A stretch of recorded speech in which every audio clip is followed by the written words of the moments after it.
apa kabar? Saatnya Anda menyimak Berita Palembang bersama saya, Afrin Meriana.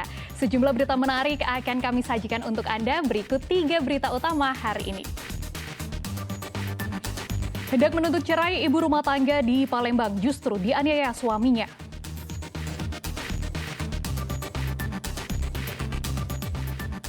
Jumlah penderita demam berdarah di Ogan Komering Ulu Selatan semakin bertambah, mayoritas balita dan anak-anak.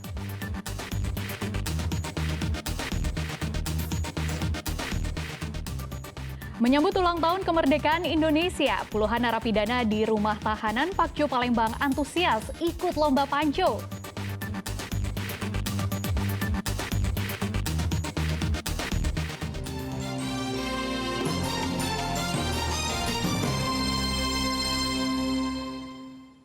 Kita awali berita Palembang hari ini dengan informasi kriminal. Hendak menuntut cerai suaminya, ibu rumah tangga di Palembang justru menjadi korban penganiayaan. Kepala korban dipukul sang suami hingga memar.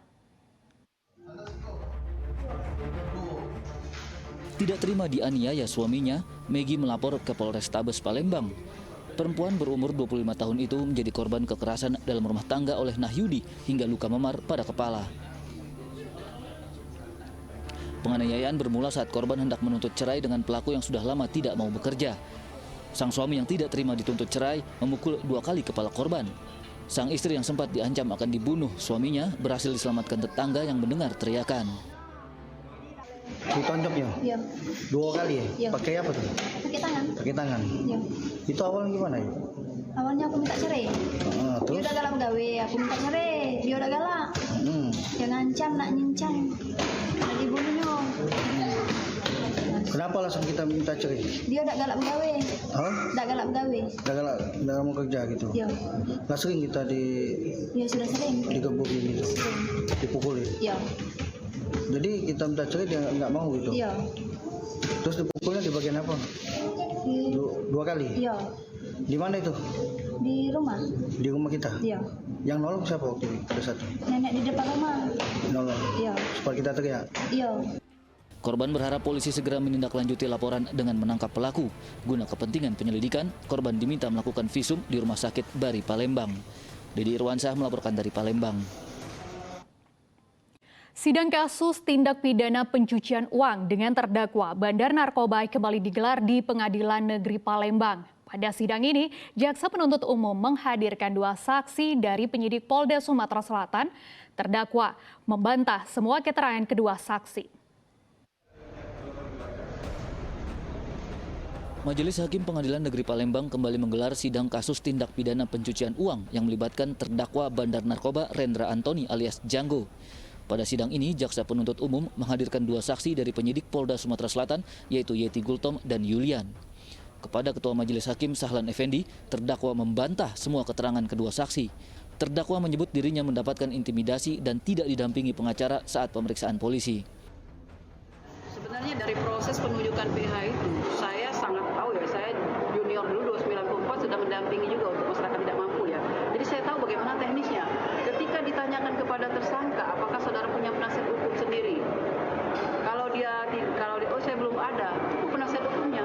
Ya, siapa penasihat hukum kamu? Kalau dia tidak mampu, baru ditunjuk oleh penasihat hukum dari penyidik. Itu kan bunyi seperti itu. Pasal 56 itu bunyi. Tersangka yang diancam pidana 5 tahun ke atas wajib didampingi penasihat hukum. Kalau dia tidak ada penasihat hukum, penyidik menunjuk.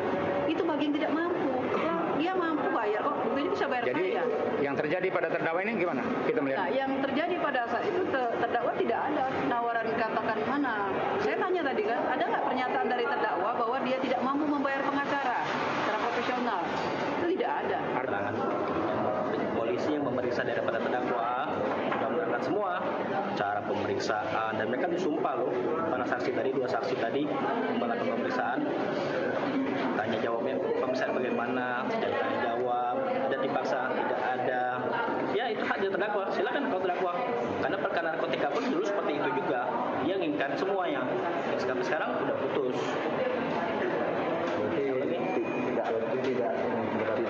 Ya kalau kita tetap berpegang pada keterangan saksi. Keterangan saksi yang lebih dari 1 orang, 2 orang yang telah disumpah. Sedangkan terdakwa dia tidak disumpah. Berikut ada data-data yang tidak sesuai dengan BAP gimana? Tidak sesuai dengan yang sebenarnya? Ya sekarang buktikan juga dengan hal lain. Apakah ada akte kelahiran dari saudara-saudaranya? Apakah ada kartu keluarga dari ibu-ibunya, saudara ibu-ibunya? Itu kan hak dia. Kalau dari BAP kita pegang di berkas, itu saudara ibu-ibunya ada 4 orang. Rendra ditangkap polisi pada Juni 2021. Dalam kasus narkoba, Rendra divonis 5 tahun penjara. Selanjutnya, Rendra juga didakwa jaksa penuntut umum dengan tindak pidana pencucian uang. Didi Irwansyah melaporkan dari Palembang. Kurang dari sehari, anggota Polsek Sako Palembang meringkus 6 remaja yang terlibat tawuran. Bahkan 2 pelaku diantaranya membawa celurit. Sejumlah remaja yang berstatus pelajar SMA di Kota Palembang terlibat tawuran di Kelurahan Sukamulya, Kota Palembang. Kurang dari sehari, 6 pelaku tawuran diringkus polisi. Bahkan 2 pelaku diantaranya membawa celurit. Salah satu pelaku mengakui membeli senjata tajam dari media sosial seharga Rp150.000. Polisi telah memanggil orang tua mereka sebagai upaya pembinaan agar perilaku tidak terpuji ini tidak terulang lagi.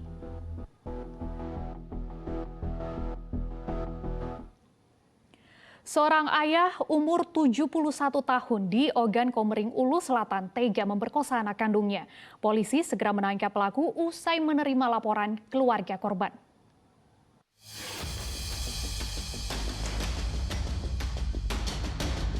Usai menerima laporan, polisi segera melakukan penyelidikan hingga menangkap pemerkosa anak kandung. Bapak usia 71 tahun ini diringkus tanpa perlawanan di kawasan Buai Rawan, Kabupaten Ogan Komering Ulu Selatan, tidak jauh dari rumahnya.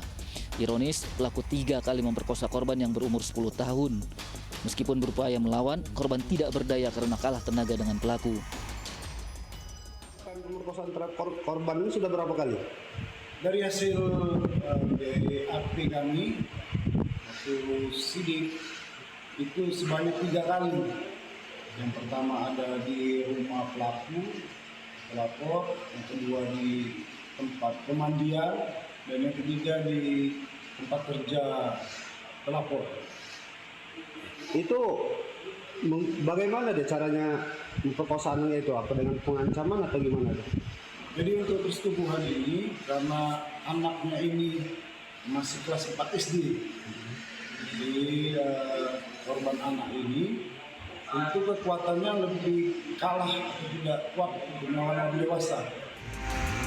Bersama pelaku disita sejumlah barang bukti termasuk pakaian dan sebilah senjata tajam. Pelaku kini dijerat Undang-Undang Perlindungan Anak yang ancamannya maksimal 15 tahun kurungan. Didi Irwansyah melaporkan dari Ogan Komering Ulu Selatan.